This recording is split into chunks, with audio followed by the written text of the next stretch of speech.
Hello and welcome. Today we're working in managerial accounting. We have a full course we're working on. We're in chapter 15, which is the intro to managerial accounting. So we're using a 2-semester sequence of financial accounting and managerial accounting.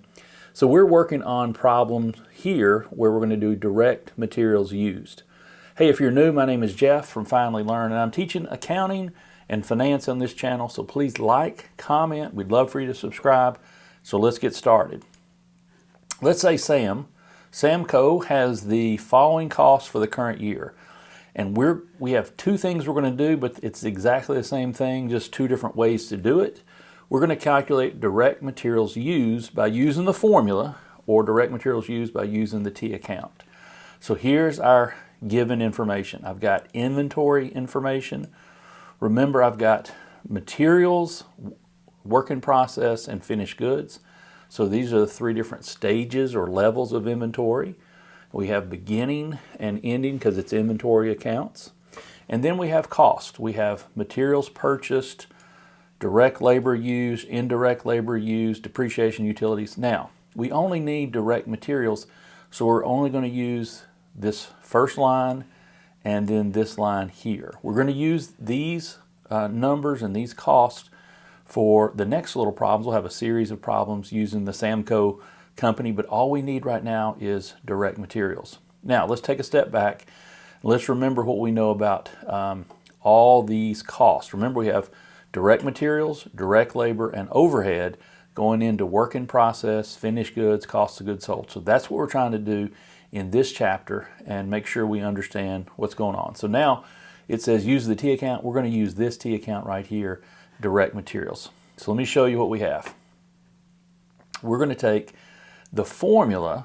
The first one is the formula way, and it says we're going to take beginning materials or direct materials plus purchases of direct materials, and that gives us goods available or materials available or direct materials available, and then less the ending materials, and that will be what we used up. So real simple with our numbers here.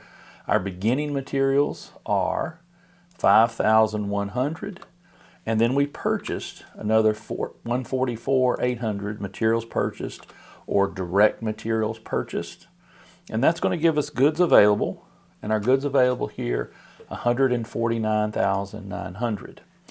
Now we used it all up except for how much? Well, we have 8,500 at the end, so therefore we did not use up the 8,500. So what we have here is going to be our total, which is 141,400. So what is our direct materials used in this problem?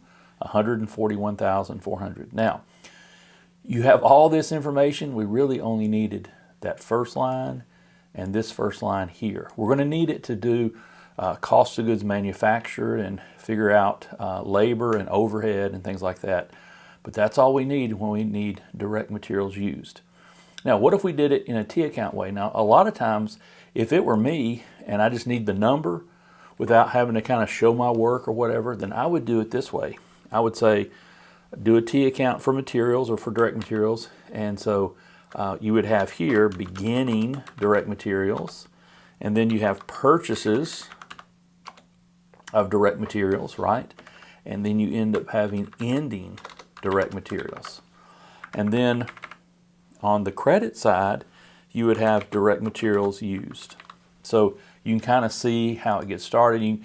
And the other thing that's nice, the formula is good if you start at the top and you have all the information.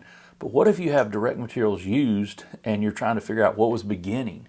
Well, it's a little puzzle and you can plug things in and kind of solve it this way. So typically, I would do it this way if it were me and trying to figure out something and try to back in to find something, then this is makes more sense to me, or I already see kind of the format.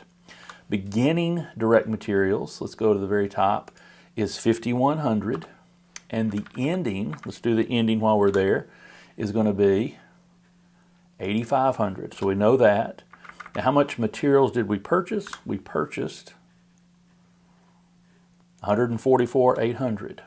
So what do we do? How do we calculate materials used? Well, we're going to take the same math, 5,100 plus the 144,800 minus what we did not use, 8,500. So what did we use? We used 141,400. Now let's think about where this fits with our flow of cost.